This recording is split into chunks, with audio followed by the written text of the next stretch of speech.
La section syndicale nationale des finances du secteur de l'éducation a animé une conférence de presse ce lundi 26 octobre 2020 à la Bourse du Travail. Nous y reviendrons plus en détail au cours de cette édition.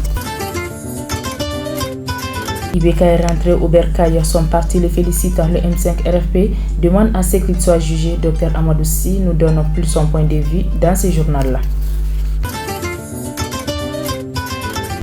La jeunesse M5 est de cœur avec la population de Farabougou. Les détails dans un instant.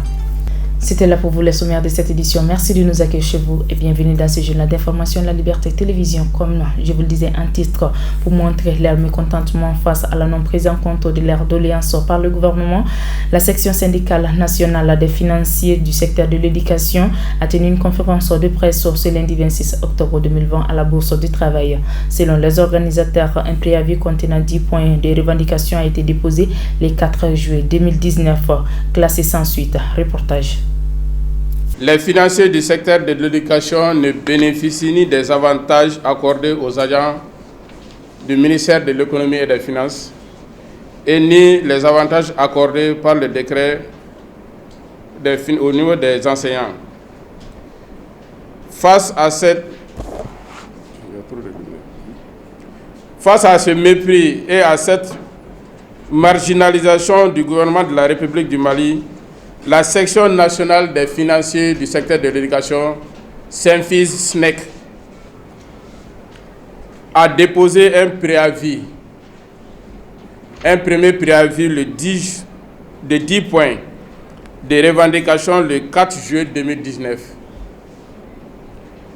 Chers camarades, le présent document s'articule autour de 5 points. Des démarches dans le souci d'éviter une crise sociale. La section nationale des financiers du secteur de l'éducation, SYNFIS-SNEC, a engagé plusieurs démarches. Ainsi, elle a déposé un cahier de doléances depuis 2014 auprès des départements de l'éducation, de l'économie et des finances, de l'enseignement supérieur et du dialogue social, du travail et de la fonction publique. Chers membres de la presse, au niveau du département des finances, la réponse a été qu'elles ne sont pas concernées par les points inscrits dans le cahier de doléances. La rencontre avec le département de l'enseignement supérieur n'a jamais eu lieu. Le département de la fonction publique a rejeté le cahier de doléances pour motif il ne traite pas les cahiers de doléances. Chers invités, plusieurs rencontres ont eu lieu avec les responsables du département de l'éducation durant 4 ans, mais sans suite favorable, ce qui a conduit au dépôt d'un préavis de grève. Et à la suite, il y a eu des négociations. Les 18 et 19 juillet 2019 se sont tenus dans la salle de conférence du ministère de l'Éducation les travaux de conciliation sur le préavis de grève du syndicat des financiers du secteur de l'éducation SYNFIS-SNEC. Les travaux de la commission ont abouti aux résultats suivants. 7 points d'accord, 2 points d'accord partiel et 1 point retiré par le syndicat lui-même. Les points d'accord sont: nomination par décision des agents chargés du traitement et du tirage des salaires des enseignants fonctionnaires des collectivités comme chargés des dossiers. Deuxième point, octroi des plans de carrière aux agents financiers du secteur de l'éducation. Troisième point, la révision des cadres organiques des académies d'enseignement pour adaptation au contexte actuel. Quatrième point, élaboration des cadres organiques pour les établissements d'enseignement secondaire général, technique et professionnel et de l'enseignement normal et des inspections pédagogiques et régionales de l'enseignement secondaire pour adaptation au contexte actuel. 5e point, élaboration de l'organigramme spécifiant les tâches assignées à chaque poste au niveau des établissements d'enseignement secondaire général, technique et professionnel, l'enseignement normal, les centres d'animation pédagogique et les académies d'enseignement. 6e point, facilitation de l'accès des agents financiers aux études professionnelles. 7e point, élargissement de la formation continue aux agents financiers par rapport au chapitre budgétaire destiné à la formation des personnels administratifs. Les points d'accord partiels. Point 1. Élargissement aux agents financiers du secteur de l'éducation des avantages du décret numéro 2018-05-41 PRM du 15 juillet 2018 fixant les taux mensuels de certaines primes allouées au personnel de certaines directions du ministère de l'économie et des finances. Deuxième point d'accord partiel. Prévision de l'intendant dans les budgets de formation et des examens de fin d'année. Les points retirés par le syndicat est celui relatif à l'intégration des aides comptables dans la fonction publique de l'État pour motif que le décret numéro 011-051 PRM du 10 février 2011 fixant les conditions de travail du personnel de l'administration et relevant du Code du travail ne permet pas leur intégration dans la fonction publique de l'État. Du point d'exécution des procès verbal de conciliation du 19 juillet 2019. Sur les 7 points d'accord, 2 points ont fait objet de lettres circulaires adressées au directeur d'académie d'enseignement. Il s'agit du point d'accord partiel numéro 2 et du point d'accord numéro 7. Or, on avait souhaité que ces points, les lettres soient adressées aussi aux services, à tous les services de l'éducation. Concernant le point d'accord numéro 6, la commission n'a siégé qu'une seule fois. Il s'agit de la rédaction des cadres organiques. La commission a siégé une seule fois et rien ne s'est produit encore.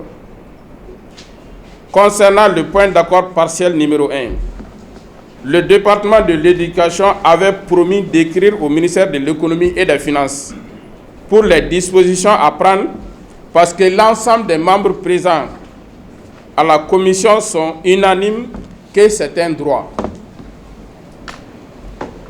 Cette lettre n'a jamais été faite, à notre connaissance.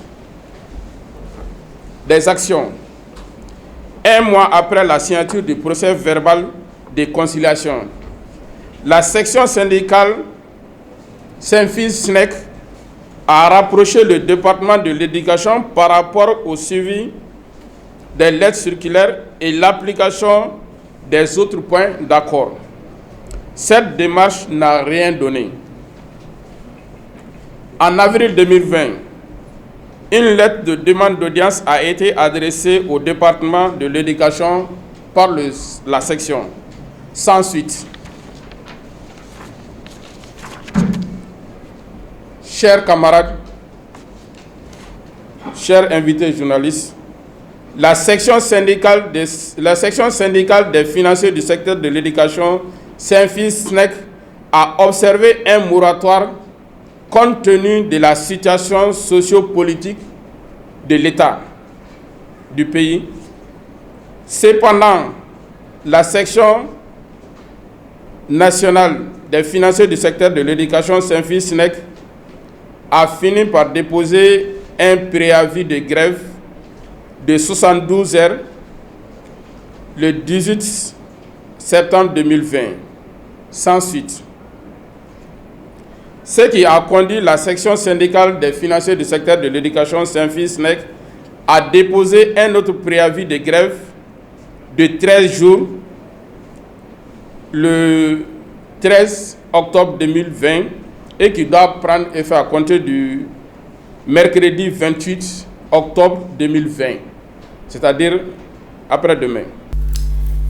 Ibrahim Boubacar Keïta est rentré à Bamako le mercredi soir. Après un séjour médical de près de 2 mois à Abu Dhabi, l'ancien président a rejoint son villa à Sévénikoro. Selon Amadou Sy, secrétaire général du parti SNED Fassoïri Ouatton, nul ne doit être au-dessus de la loi. Si l'ancien président a des dossiers lui concernant, il doit être jugé. Il est au micro de nos reporters.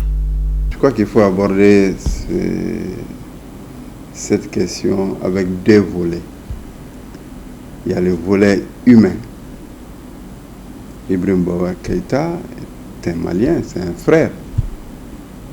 Humainement, il était parti pour des soins.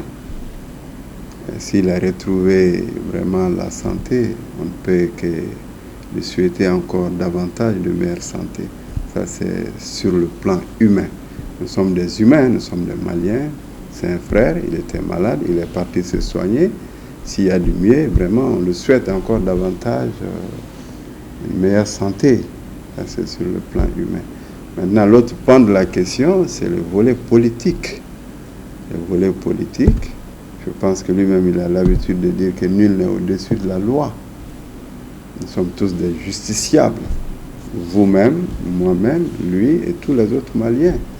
Donc, s'il y a des dossiers le concernant, ce n'est pas une question de féliciter ou de ne pas féliciter. Nous sommes tous des humains. Donc avec toute humilité, c'est ce que j'ai dit. S'il y a des dossiers le concernant, même lui, au-delà, n'importe quel Malien, personne n'est au-dessus de la loi. S'il y a les dossiers le concernant n'importe qui, nous sommes tous des justiciables. C'est lui-même, il a l'habitude de dire, la loi est très dure. Hein? Voilà, donc personne n'est au-dessus de la loi. Depuis quelques semaines, le village de Farabougou est assiégé par les bandits armés. Même après l'intervention de l'armée, la population n'arrive toujours pas à retrouver son rythme d'antan, c'est-à-dire sa vie, de peur des terroristes. Selon cette dame du M5 RFP, il y a eu plusieurs Farabougou ici au Mali. À mon avis, il s'agit un tout petit peu d'un bilan d'étape. Un bilan d'étape parce que depuis le 5 juin, on a fait des sorties. Il s'en est suivi le 18 août du départ d'Ibrahim Boubacar Keïta. Et on n'est pas à la fin de la mise en place des différents organes. Et il était important pour nous de nous retrouver pour remettre les pendules à l'heure. C'était un Farabougou. Farabougou, il y a eu tellement de Farabougou au Mali. Depuis Aguelhok, il y a eu plein de Farabougou. Au moins à Farabougou, ils n'ont pas tué tout le monde. Il y a eu des villages entiers qui ont été rasés. Mais qu'à cela ne tienne, la transition est en train de se mettre en place. Les militaires sont venus, ils ont dit qu'ils sont venus parachever ce que le M5 RFP a entrepris. Aujourd'hui, ils sont face à eux-mêmes, face à l'histoire. Farabougou, il se passe que les gens sont otages à l'intérieur de leur propre maison. Le village est cerné, coupé du reste du Mali. Mais Farabougou, c'est Kidal en miniature. C'est Kidal en miniature. Tout le monde s'émeut aujourd'hui de ce qui arrive à Farabougou. Mais ce qui arrive à Kidal est plus grave, beaucoup plus grave que ce qui se passe à Farabougou. Mais nous sommes de cœur avec Farabougou et d'ailleurs la jeunesse M5 s'est réunie et a entrepris de s'organiser pour aller porter secours aux compatriotes de Farabougou. Mais nous appelons, le M5 RFP rappelle à la transition que Kidal ne fait plus partie du Mali, ne fait toujours pas partie du Mali. bien que la CEMA soit présente dans le gouvernement. Nous ne comprenons pas.